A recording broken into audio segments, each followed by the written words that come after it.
Hey everybody, welcome to this episode of The Full Life. Today is going to be a powerful and poignant episode, especially at this time in our country. We are going to be talking about abortion and how to have a pro-life communication and dialogue with pro-choice advocates and how to talk with empathy and love. It's going to be a really dynamic show. Different Christian perspectives coming together to have important conversations about our faith and help you live in the fullness of life God wants for you each and every day. This is The Full Life with Joseph Mancuso, Carolyn Pankella, Hank Johnson, and Jenny Stavale. Come join the conversation. Hello and welcome to another episode of The Full Life. We are always happy to see you. We are always happy that people are here to receive the fullness of life from God, and we hope that we can bring a little bit more of God to you each and every day, bring you an abundance of life as God desires for you. Now, today's topic is a tricky one to talk about in this particular time, especially with the overturning of Roe v. Wade by the Supreme Court recently. And there are a lot of emotions on either side of the aisle. Certainly, today's show is not aimed to inflame any more emotions or intends to be hurting anyone, but it does aim to talk about this difficult issue in a meaningful and poignant way and hear our hearts when we really desire, first and foremost, healing and dignity for each and every human on this planet. And so we take the meaning of pro-life very seriously as we enter into today's discussions with two pretty awesome and dynamic guests. But first, let's start off with a moment of encouragement and reflection with Jerome Bailey Jr. I just wanted to encourage everyone with, as we're now, our culture and the time that we're in, and we know about Roe versus Wade and this court decision that has a lot of us viewing things differently. And when we view things differently, our emotions start to pour out. And then it's easy for us to tell other people what they should and should not do, how they should and should not react to things. But in the midst of all of that, it's important that we acknowledge each other and acknowledge ourselves and acknowledge our emotions, because our emotions are true. They're what we feel, but at the same time, they're just weaved within an issue that impacts a lot of different types of people from a lot of different walks of life. And as I was reflecting on it, I just opened up to Isaiah 58, and I'll just read through what blessed me, where it's not talking specifically to this, but it just gives perspective. And it gave perspective to me. And it started, and it was about true and false worship. And it was Isaiah 58. It says, "Shout with the voice of a trumpet blast. Shout aloud. Don't be timid. Tell my people Israel of their sins. Yet they act so pious. They come to the temple every day and seem delighted to learn all about me. They act like a righteous nation that will never abandon the laws of its God. They ask me to take action on their behalf, pretending they want to be near me. We have fasted before you," they say. "Why aren't you impressed? We have been very hard on ourselves and you don't even notice it." "I will tell you why," I respond. "It's because you are fasting to please yourselves. Even while you fast, you keep oppressing your workers. What good is fasting when you keep on fighting and quarreling? This kind of fasting will never get you anywhere with me. You humble yourselves by going through the motions of penance, bowing your heads like reeds bending in the wind. You dress in burlap and cover yourselves with ashes. Is this what you call fasting? Do you really think this will please the Lord?" And, right from that point, it goes on to say, no, this is the kind of fasting I want. And this is, God speaking to the people. "Free those who are wrongly imprisoned. Lighten the burden of those who work for you. Let the oppressed go free and remove the chains that bind people. Share your food with the hungry and give shelter to the homeless. Give clothes to those who need them and do not hide from relatives who need your help. Then your salvation will come like the dawn and your wounds will quickly heal. Your godliness will lead you forward and the glory of the Lord will protect you from behind." And that was so powerful to me because, as we have these different perspectives, we can easily become righteous, self-righteous. and we can easily become spewing what some will take as hate and others will take as right, and that's the law, and that's what God's word is. But when it comes down to it, God is about the heart position and about perspective. And I think God challenges the people here. And one thing we could take from it is to challenge ourselves. How are we reflecting God? Because the only job that you're really here to do is to love people and to look deep in ourselves to see if we have a hard time loving someone, what is that barrier? And God, can you free me from it so that I can reflect you and be loving like you, and be a vessel to your people? Thank you so much, Jerome, for that reflection. And now let's introduce today's guest. Emily Albrecht is a speaker, writer, and coach with Equal Rights Institute. At ERI, she is using her educational background to write, develop curriculum, and teach pro-life advocates how to change minds, save lives, and promote a culture of life in their communities. Emily is also on the board of directors for Cradle of Hope, an organization that provides financial and material assistance to families and pregnant women. Please welcome Emily Albrecht. So the day the decision came down from the Supreme Court, I will say I had a mixture of, certainly I was peaceful about the decision. I was, relatively happy. I believe it was the right decision, but I also understood how much fear and pain and reaction there was going to be.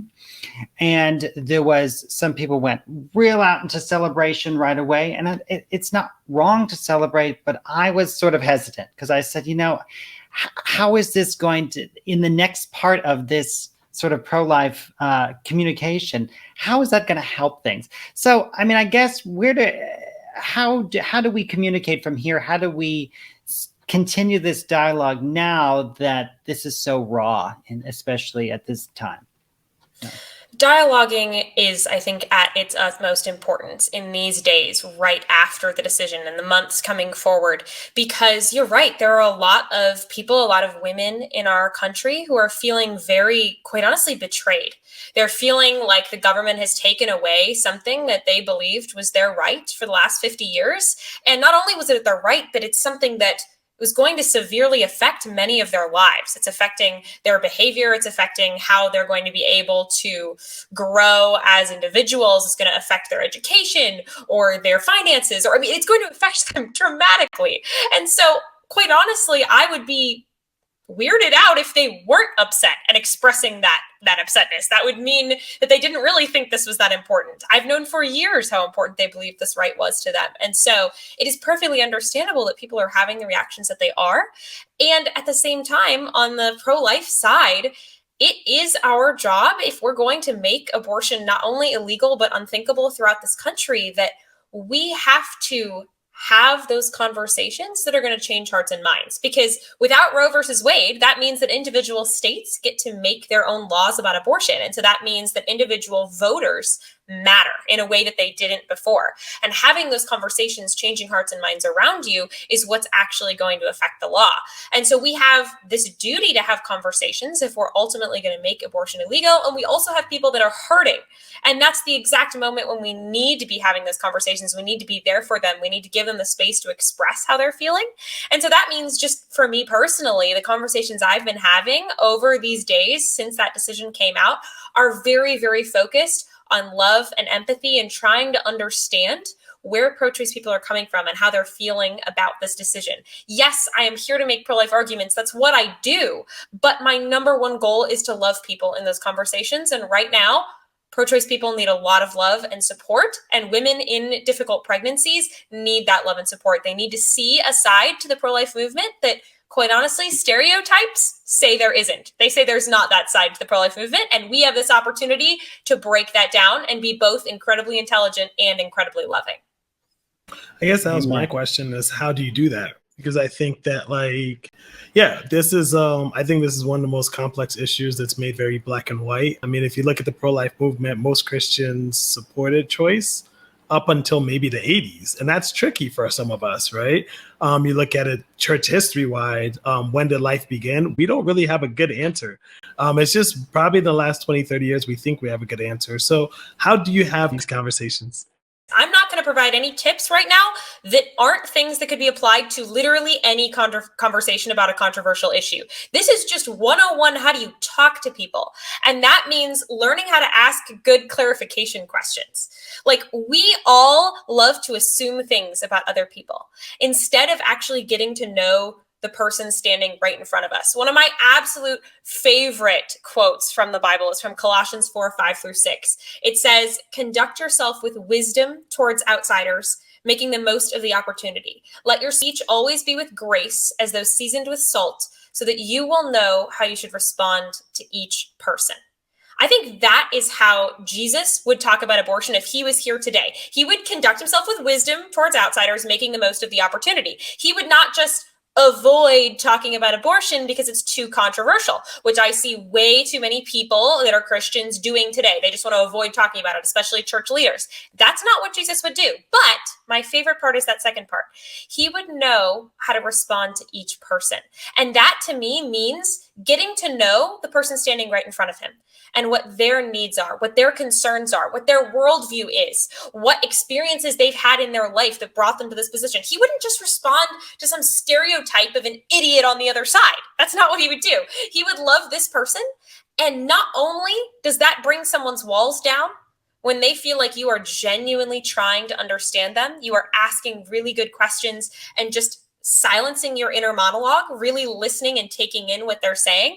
Not only does that bring their walls down, but it also then enables you to make better arguments, because you're going to be able to make a more persuasive case when you can address the real reasons they have that view. And so not only does it get their walls down, but it enables you to make better arguments that can now reach through that wall because it isn't there. And that's how I think Jesus would behave, and that's how I want to train pro-life people to behave. I love what you're saying about getting that conversation going. And, a lot of the common arguments that we hear is a lot of this, it's my body, my choice, and a woman losing their rights of their bodily autonomy. And I just would love to hear, how would you encourage us to maybe have that conversation? Certainly. So bodily autonomy arguments are the number one argument today that pro-choice people are making. I love to help pro-life people kind of understand the anatomy of a conversation about abortion first and foremost, because there's really two arguments that are going on here. And in order for the pro-choice position to be true, in order for abortion to be fine, only one of the two things must be true. Either the fetus is not a human person like you or I. And so, of course, abortion would be fine. It'd be just like getting a mole removed, right? And so either the fetus is not a human person like you or I, or a woman's right to her bodily autonomy essentially trumps any rights that the fetus would have. So in the same way that I shouldn't be forced to donate my kidney to someone else, even if that person's going to die if I don't do it. Maybe I'm a bad person if I don't donate my kidney to them, but I shouldn't be in trouble with the law. I shouldn't be legally forced to donate my kidney to someone else. That means that if we make that analogy to pregnancy, pro-choice people would say, well, the fetus is like that person that needs an organ, and a woman shouldn't be forced to essentially donate her body to this other person who's trying to use it. So we assume in the second category of arguments that the fetus is already a person. So either, in order for the pro-choice position to be true, either the unborn is not a human person, or it doesn't actually matter if the unborn is a human person, because even if it is, a woman shouldn't be forced to use her body to support that unborn child, that fetus. And so when you think about pro-choice arguments, I think most pro-life people assume, and this has been historically true, that pro-choice people are talking about this camp. They're talking about whether or not the fetus is a person. And so most pro-life people are very equipped to talk about the biology of the unborn, even the philosophy of the unborn to some extent, talking about what makes human persons valuable. However, most pro-life people are not really equipped to talk about the second category. They're not equipped to talk about those bodily autonomy arguments. What does it mean to have rights over your own body? And how do you effectively discuss that in relation to the issue of abortion. And so if you look at all of my online content, I talk a lot about that second category, and I'm happy to dive in and kind of give you an explanation for that. But I just want to make sure that the viewers have an idea of kind of what are the two things going on here, and ultimately what makes the pro-life position harder to prove in theory than the pro-choice position is that we have to prove both categories. Pro-choice people only have to prove one or the other. We have to prove both, right? We have to prove that both the fetus is a human person that deserves rights like you or I, and that a woman's right to her body does not give you the right to have an abortion, regardless of what the unborn is. And so that makes what I do, being an effective pro-life apologist, more challenging, because we have to be able to talk about both categories of those arguments. Within bodily autonomy arguments, there's really two categories of things going on here. Pro-life apologists, and this was a phrase coined by Trent Horn, who's one of our great friends at Equal Rights Institute.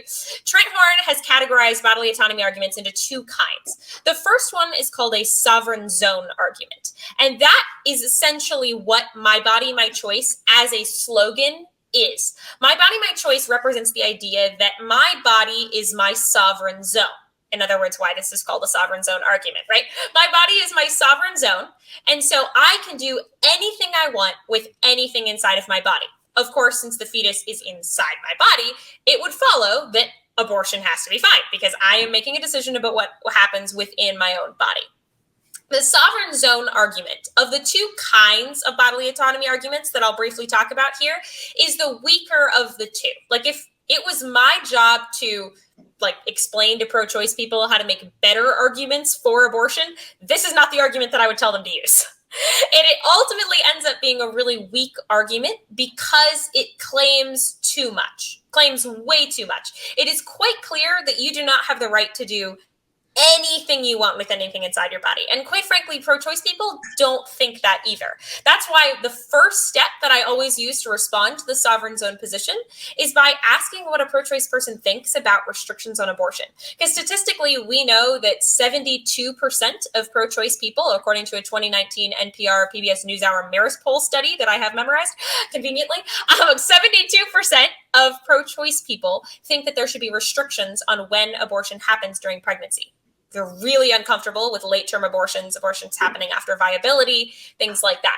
But there's inherently a contradiction here. If you're someone that believes that there should be a restriction on abortion, but you're using to justify your position, my body, my choice, that doesn't quite work. Because, of course, if my body is my sovereign zone, if I can do anything I want with anything inside my body, if that principle is true, then you must be able to have an abortion all the way up until the moment of birth because the fetus is still inside your body, right? You see how that view is inherently contradictory, and most pro-choice people don't actually agree with the slogan they're using. They just don't realize that fact. And so the first step I always use to respond to the sovereign zone position is to point out the inconsistency in their own argument and to help them realize that that's not really a good way to ground abortion rights. There's further places I can go from there, but to give you an overview of kind of the second category of arguments within bodily autonomy is the idea of a right to refuse position. This is another phrase coined by Trent Horn. And the idea of right to refuse is that you don't have the right to do anything you want with anything inside your body. Okay, that's way too much. But you do minimally have the right to refuse the use of your body to another person who is trying to use it. So that whole kidney donation example I gave at the beginning, that's a right to refuse position. In other words, if someone was dying of kidney failure, I shouldn't be legally forced to donate my kidney to them. And therefore, pregnancy is very similar, and a woman shouldn't be forced to essentially donate her body to a fetus who's trying to use it. This whole category of arguments was originally created by Judith Jarvis Thompson, who's a very famous pro-choice philosopher, and it was kind of originated in a thought experiment that she wrote called The Violinist. And if you're a pro-life person and you've seen any sort of abortion debates online, people will very frequently throw around the words, the violinist. I'd be happy to fully explain it, but that's basically what the violinist is referring to. It's that right to refuse position, where ultimately what I'm going to do as a pro-life advocate to kind of dig in there is, first of all, point out common ground, that I do think people have the right to refuse the use of their bodies. I don't think people should be legally forced to donate their kidney to others. So this is a great opportunity to do that common ground piece I was talking about before and spend several minutes talking about what I do believe is the importance of bodily autonomy. And I'm not losing debate points by going and talking about that for a second. And then ultimately, I end up pointing out the differences between an abortion and refusing to donate one's kidney. Because ultimately, in pregnancy, there is no I just refuse to help you option. Like if someone's dying of kidney failure, I can refuse to help them and they are going to die of their existing disease. But that's not what's happening in an abortion. Abortion is the killing of a perfectly healthy human. And there is no I refuse to help you option. That doesn't exist in pregnancy. And there's also other scenarios that it doesn't exist in, which I'll often use to kind of help show them why this argument ultimately doesn't work. So that's my super brief overview that was not so brief about bodily autonomy arguments. Well, I think one of the things you mentioned is viability. That's kind of what I said in my first question, which is really, really hard, right? So just thinking about when does life begin? Is it conception? Is it heartbeat? Is it when the child feels pain? Is it when brain activity happens? Like I even said in church history, literally up until the modern era, it wasn't even until the child had breath or a couple of days after, right? So what are the most convincing arguments about when exactly life begins? And then how do you have that conversation? So within the kind of the question of when does life begin, there's really, again, two categories of arguments there. There's the biological question of when human life begins, and then there's the more philosophical question of when does valuable life begin, right? When does someone become a person? See, pro-choice people tend to use the word human and the word person to mean two different things. And most pro-life people, they just use them synonymously, which is not helpful. This is why a lot of pro-life people get really confused really easily. And so, first of all, anytime a pro-choice person says something to me like, no one knows when life begins, which is a really common pro-choice phrase, I will always respond with a clarification question. I'll say, I want to understand your view, but it sounds like you might mean one of two different things. Do you mean that no one knows when biological life begins? Or do you mean something more philosophical? Like, we don't know when a person with rights begins to exist. They will almost always, I would say 99% of the time, answer the latter. Most of the time, they're not really talking about biology. And that's because the biology here is really, really clear. It is true that years and years ago, in like all of church history, we didn't know much about the biology of the unborn. And that's because we just purely didn't have the technology to actually know what was going on inside of a uterus. But now we really do know. It is not any sort of controversial statement in the biology or embryology world to say that from fertilization, minimally a living member of the species Homo sapiens exists. I am deliberately using purely scientific language here. I am not trying to imply value by any of that. That's the philosophical question, right? But from a biology perspective, we know that the unborn are living. They are a member of the species Homo sapiens, and they are a whole organism. They are not just part of an organism like a skin cell or a sperm cell would be. Like, it is its own human organism on a self-directed path of maturity. So biologically speaking, it is a human. The other piece is far more interesting. The question of whether the unborn is philosophically a person with rights. And that brings us to a question about what is it that makes all of us have any sort of rights? In other words, what makes you and I a person? And so what I usually like to do when I have that kind of a conversation is I'll actually just put abortion on the shelf for a minute. Like, let's just not talk about abortion. Let's talk about something that I think you and I, pro-choice person, probably are going to agree a lot about. And that's equality. I think equality is incredibly important in our society. And every single pro-choice person I've ever talked to has also been highly concerned about equality. Like, that's just very commonly an overlap, right? And so if we put abortion on the shelf and we talk about what is it that actually grounds equality, what is it that makes it equally wrong for someone to just kill any human adult and any human newborn, and what makes squirrels not part of that kind of equal rights club? When we talk about that and we investigate what is it that grounds equality, the only logical answer that I can come up with, and I'll work through this question with pro-choice people and talk about potential answers they come up with. But the only logical answer that really makes sense of what we know of the world around us is that something like our human nature is what's granting equal rights. There is something about being human that is so incredibly important that makes it wrong to kill any other human. And so we take abortion back off the shelf and we have to ask ourselves, does the unborn possess that same thing that the rest of us in this equal right to life club share? And the answer is that they do. And that means that abortion is essentially a human rights violation. I mean, that means that in order for me to be consistently pro-equality, that means that I have to be pro-life, because I have to be anti-violence against all innocent people, and the unborn logically have to be considered people. I have another tougher question for you here. There's been lots of posts and memes about ectopic pregnancies, miscarriage, placental abruption. These are serious and harmful medical conditions that women, affect women, and how abortion is part of their treatment. So I guess, what is the truth about this? And will restricted access to abortion negatively affect women going through this? I just want to hear you talk about this, because I know these are concerns of some people.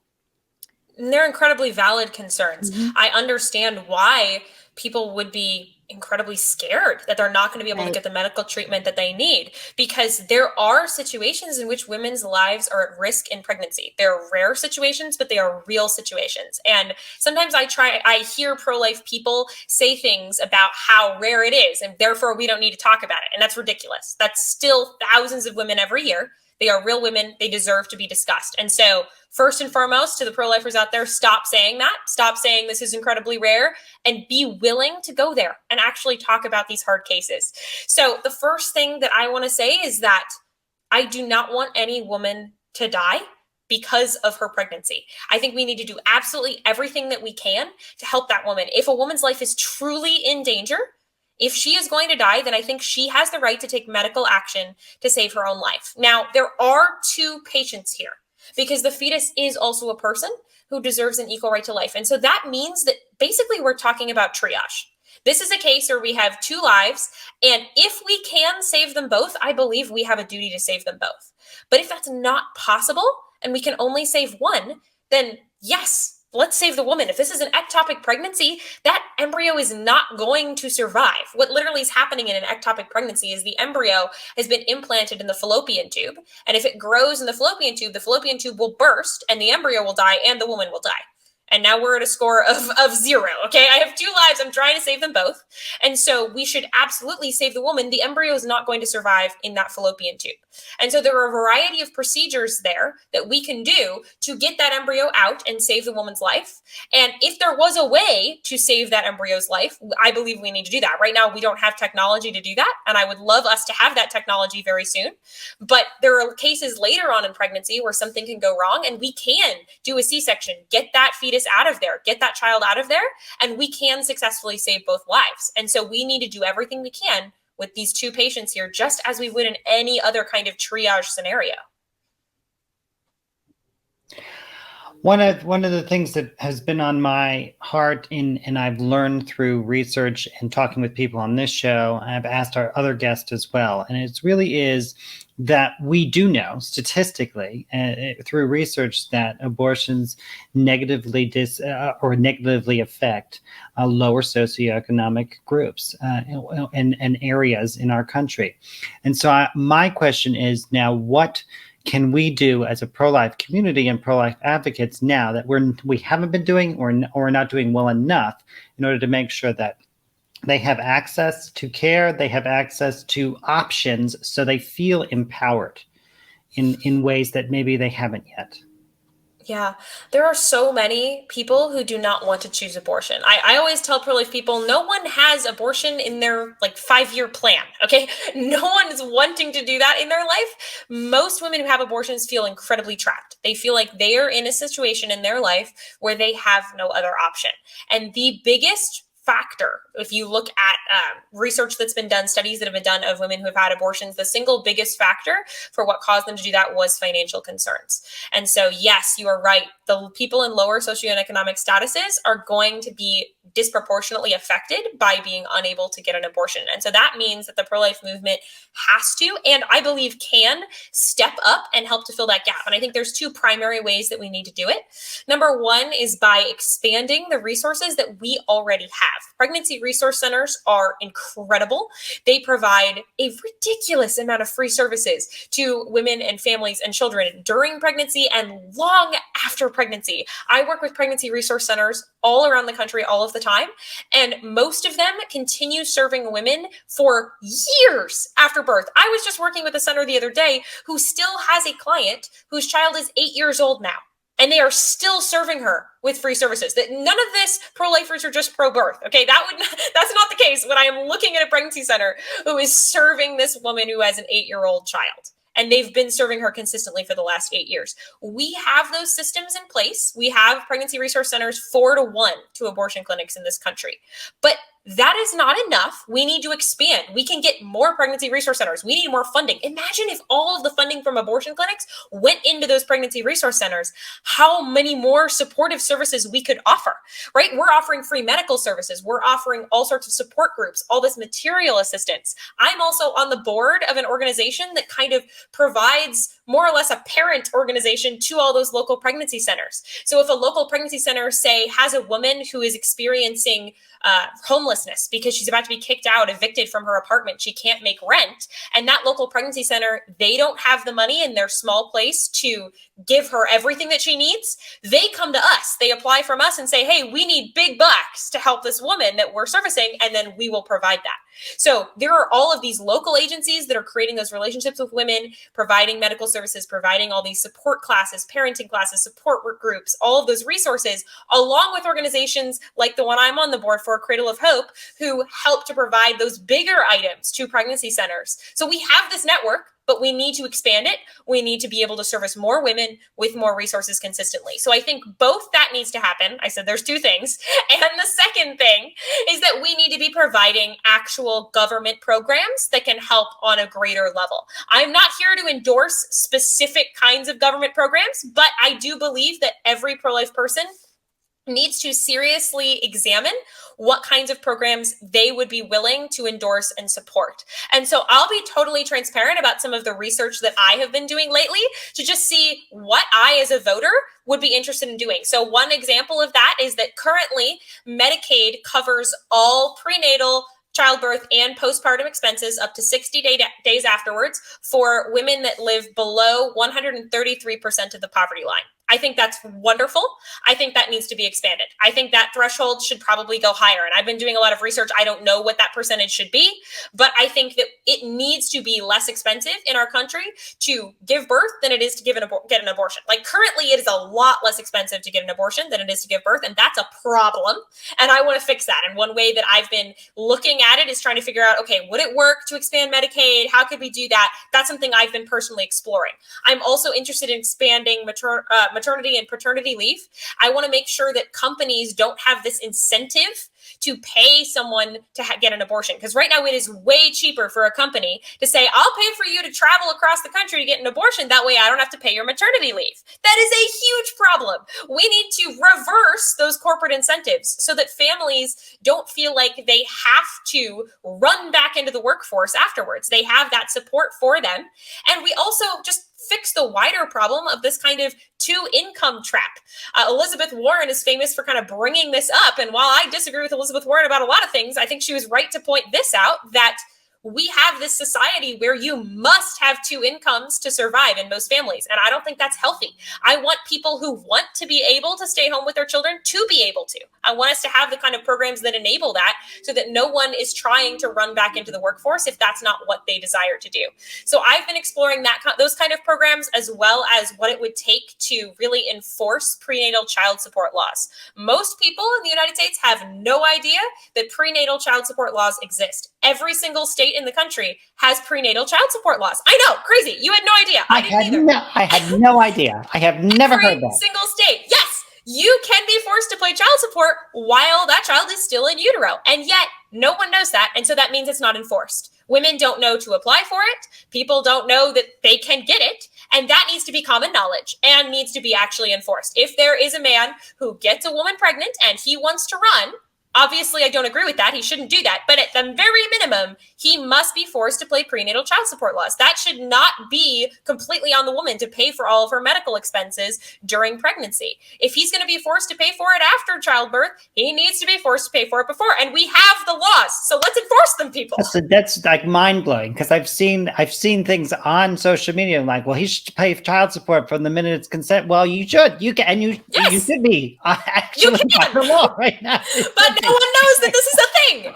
So those are just some examples of the things that I've been exploring. Again, I am not here to endorse specific things, but I want to call on pro-life people, do your research. Figure out, regardless of what your politics are, go investigate what is it I would be willing to support. And don't you think that we also need to make adoption not so expensive? I mean, Absolutely. I've got so many friends who cannot have children. I mean, they have tried, and they're trying to adopt, but it is so much money. And it's like, we've got to get this changed. I mean, and there's children, it's year after year, they're sitting, waiting to be adopted, and it just can't happen. It's just crazy. I mean, it's years of process. I mean, we need to get in there and dive and go, we need to get this fixed. That's a fantastic example. I'm adding that to my list. Please. So one common criticism for pro-life advocacy is that it's really actually pro-birth and not necessarily pro-life. So for example, it focuses on abortion, but not stuff like, gun control or childcare, healthcare, parental leave, foster care, adoption, sex education, or even to the other side of life, which is, death penalty or things like war. So how do we be pro-life and we are kind of maybe a little bit more nuanced or a little bit more not pro-life on some of these other things? So in your view, do these criticisms have some level of legitimacy? And then how do we have conversations about where we maybe have fallen short in the past, and how do you recommend that we do so moving forward? So purely intellectually speaking for a second, there is nothing that requires someone that is against abortion to be for any of those other things that you listed. Purely the stance that I think innocent humans should not be killed on a massive scale does not automatically require you to be against anything else. It's incredibly hypocritical if you don't have a view about any of those other things. But just from the argument standpoint, I think it is possible to be pro-life, as in against abortion, but not share any views about gun control or war or sex ed or contraceptives or like any other things on this epic laundry list that a lot of people try to throw out. However, I do think that pro-life people should have a consistent view of caring about human life in general. And so I, for one, like just speaking for myself, am very pro-gun control. I think that there are a lot of problems with gun culture in the US today, and I have no problem talking about that. But it doesn't have to necessarily follow from my pro-life stance, because being pro-life is in being anti-abortion purely makes sense as my number one issue because of the massive scale of it. Like, if I'm right about what abortion is, it is the single biggest human rights violation of our time. There are literally millions of humans that are being killed, and it is illegal in our country to kill them every single year. Like, it's staggering. And so it makes sense why that would be my number one issue because of what I believe it to be. But I should also be speaking out about other things, and we should care about all human life. I do believe that's what being pro-life is. And so I don't have a problem with using my platform to talk about those other kinds of issues I care about. Not to mention the fact that, as I already spoke about, pregnancy resource centers and lots of pro-life people do far more things than just talk about abortion. I mean, pregnancy centers are serving women for years after birth and are serving many women who are not even pregnant. Another pregnancy center that I've worked with many times, I was just talking to one of their employees, and she was telling me about a client that they had come in for a pregnancy test, and it came back negative. And so you would think pregnancy center would be like, okay, bye, don't need to help you, because I mean, the whole point is we're just serving babies, right? We only want to get them born. That's not what happened at all. They offered her STD and STI testing, then they were able to offer her treatment for that. She also started doing life coaching and helping to kind of get her life back on track, because she wasn't in a good place. And that's why she came in for a pregnancy test, right? Because she thought she was in an unplanned pregnancy and she was scared. And so this pregnancy center still offered resources to her and worked with her for a very long time and is still working with her now. And she wasn't even pregnant. So this idea that pro-life people don't care about other people, about general life, or about children after they're born, I mean, not to mention the fact I've also seen plenty of studies, and I don't have a citation at this exact moment, but I've seen studies that people who are pro-life are something like double or maybe even 3 times more likely to adopt or be foster parents than people who don't identify as pro-life.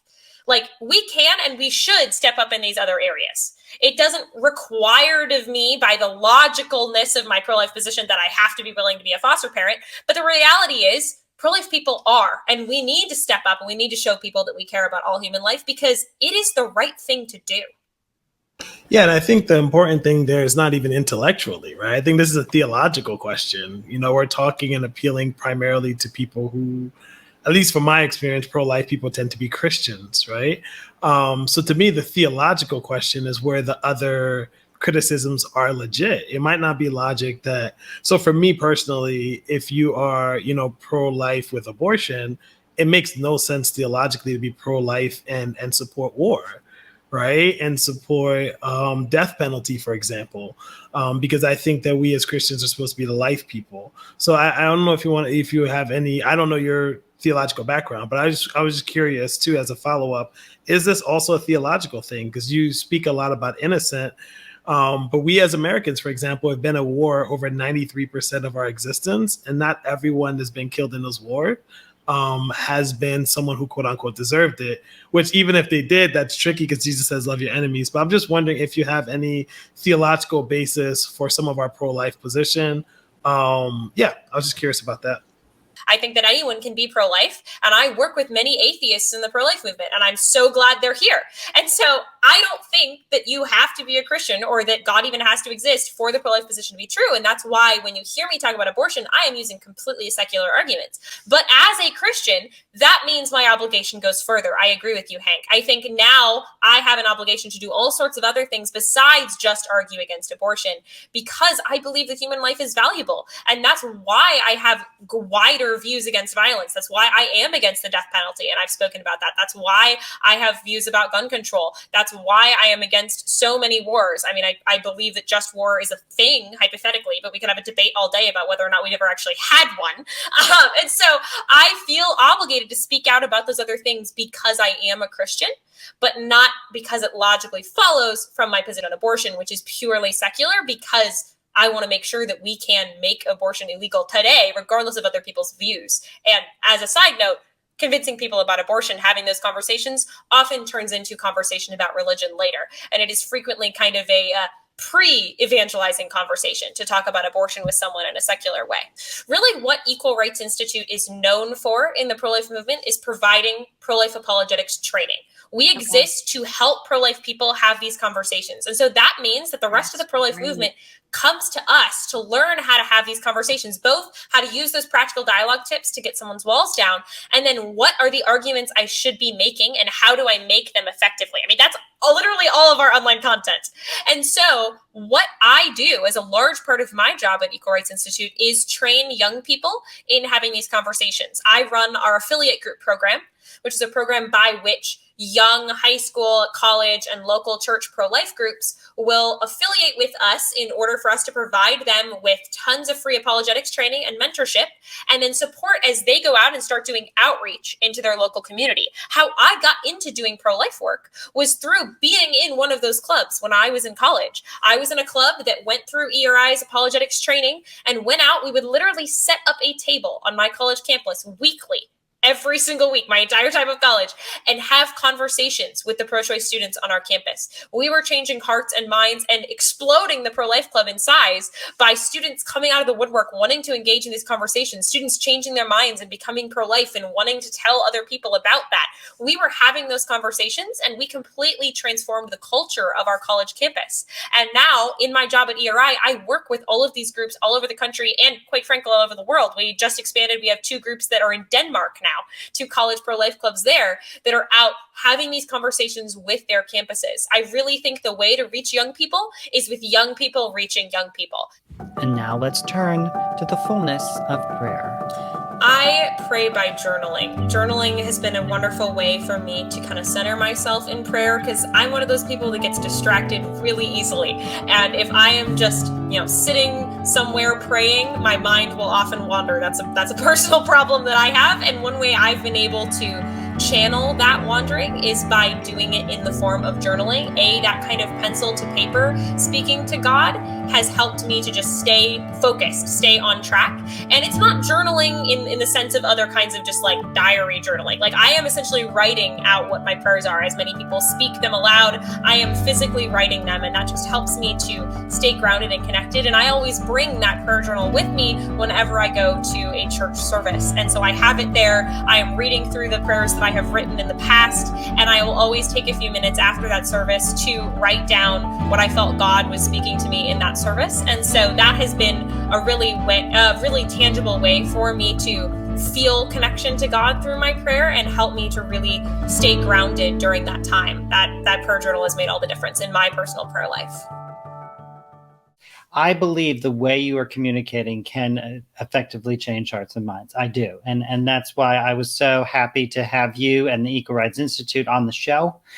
So tell them how they can keep communicating with you, following you, because I want everyone to keep supporting you guys. You can follow us at Equal Rights Institute on any platform. So if you're on Facebook, it's at Equal Rights Institute, Twitter at Equal Rights Institute, Instagram at Equal Rights Institute. We also have a huge YouTube channel. We also have a podcast. It's called the Equipped for Life podcast. And we talk about kind of longer form content. How do you have conversations about abortion? If you just go to our main website, equalrightsinstitute.com, there are links to all of those things. So that would be kind of your main landing page if you forget everything I just said. You've given me a lot of hope today. I think we're getting closer, not just in with regard to abortion, but in general, the idea of the next generation understanding the really sacredness of all human life. And so I pray that we will continue to pass that torch to each generation better and better and better. We will continue to also have conversations on this show, as we do every day, to kind of bring you closer to the fullness of life that God wants for you. And of course, that is paramount to the dignity of every human life. So with that said, we hope you come back and have another conversation with us. We'll see you next time here on The Full Life.